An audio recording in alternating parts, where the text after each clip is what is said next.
Hello. Today I'm going to read a first draft that was written in 2016 and is still being worked on every so often. But this story is called, originally, Ecological Romance, Sexological Sexonomics for Rebels. Now that is the draft title. I'm sure it will change and evolve into things that make more sense, like the title I gave it here, Erotic Ecology. But it was written by Ayla of the Hill People and Drogo Empedocles, and inspired by many others. A SCOD romance novel, published by SCOD, first draft edition 2016, a love story about Jack and Brittany. Now, this is still in a rough draft phase. I don't know how many times I need to say that, but this is just for patrons and friends that are interested, and for myself to hear the story spoken, which tends to help me with editing. Ecological romance novel summary.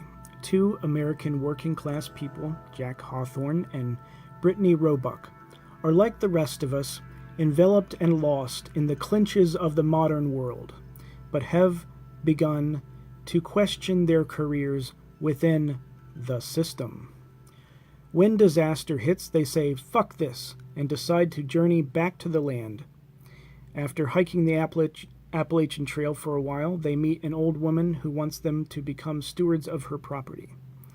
Using the magic of love, environmental design, and modern media, Jack and Britt begin to forge a union that will set them on the path to find utopian harmony with the Earth in the dystopian 21st century. I'm sure I will work out some kinks and be able to read that without stuttering eventually. Chapter 1, Working in the City. The metro train was loud, hot, and crowded as usual. Brittany pushed her way out of the platform door, past the usual crowd of stiff-suited, white-haired men that reeked of overly expensive cologne. The heel of her shoes was too tight. She stumbled hastily over the worn cobblestone streets, trying to make her way on time to her full-time job as the head instructor for DC's School for Exceptional Children, SEC. By exceptional, the district actually meant that the children schooled there were by far beyond the most difficult in the system. They displayed a vast range of behavioral dispositions that most people would turn down the opportunity to deal with, without much hesitation.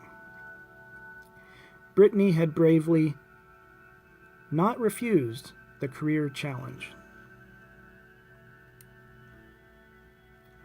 The old train whirred off behind her in the distance. She didn't understand why it always had to sound like fingernails grinding against the chalkboard when it left the station. "Why doesn't the city fix this fucking cobblestone?" she said to herself, as she reached down to grasp the ankle that had just suffered dearly from her choice of footwear, fighting against the terrain.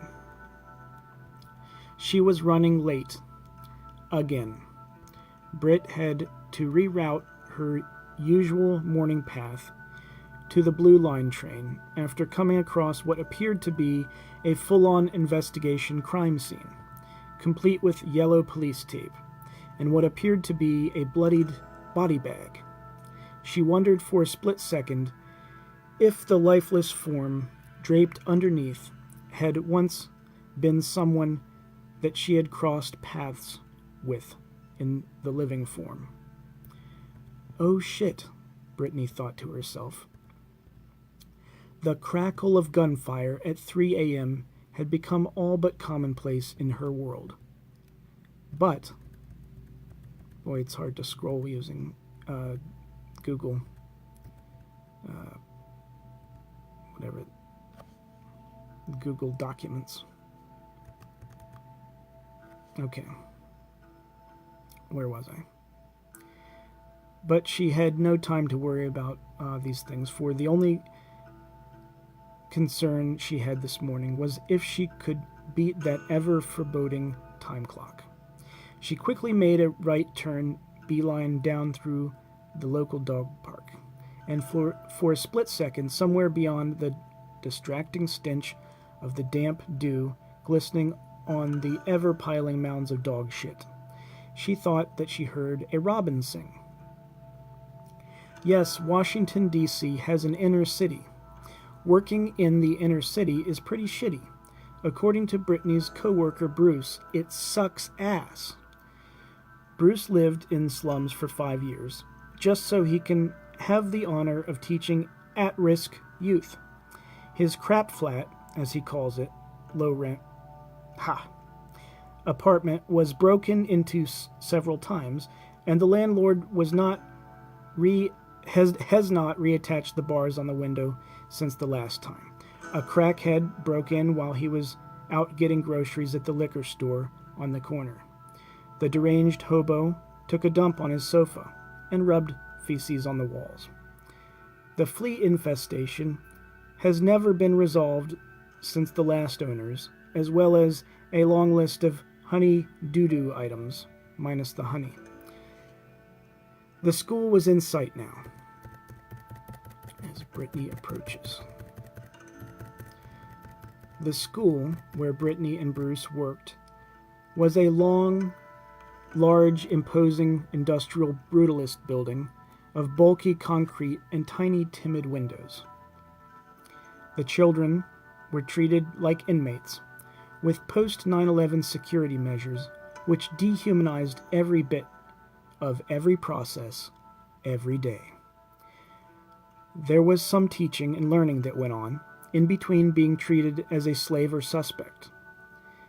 There is rumor that in the basement of the old building, where remnants of cages made of stone and iron lie, that unruly patients were once held there for days beyond their will. Holes drilled deep into the crumbling stone walls tell the tale of the shackles once used, in an age not so long ago. And even, perhaps, there was something to be said about the cold and ominous feeling one felt standing against these dusty ruins. Records from the 1940s indicate that patients from the facility were often lined up against the back wall of the building and hosed once a week with cold water as a means of routine sanitation. Okay, this is where I think it starts getting really good. But maybe that's just my sick sense of humor. "Hey, what's up, pantsuit nerd?" Bruce asked Britt as he looked condescendingly at her wardrobe. Britt was not in the mood to deal with Bruce's button-pushing comments. The past weeks had been progressively getting worse psychologically and physically.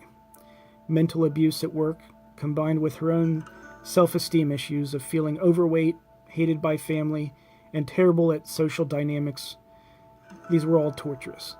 Dealing with no personal time, working 9 to 5, paying overpriced bills, working overtime, feeling headaches and pains and persistent migraine headaches that was all building to a big ball of stress reaching a climax.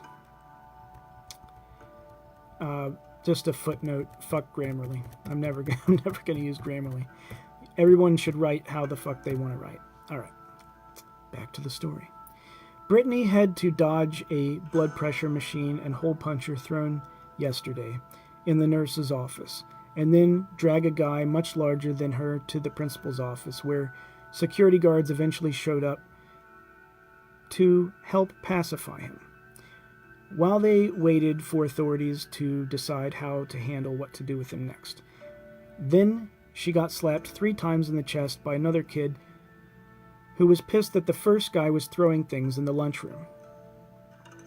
The kid picked his nose and ate his boogers between each bite of cheeseburger.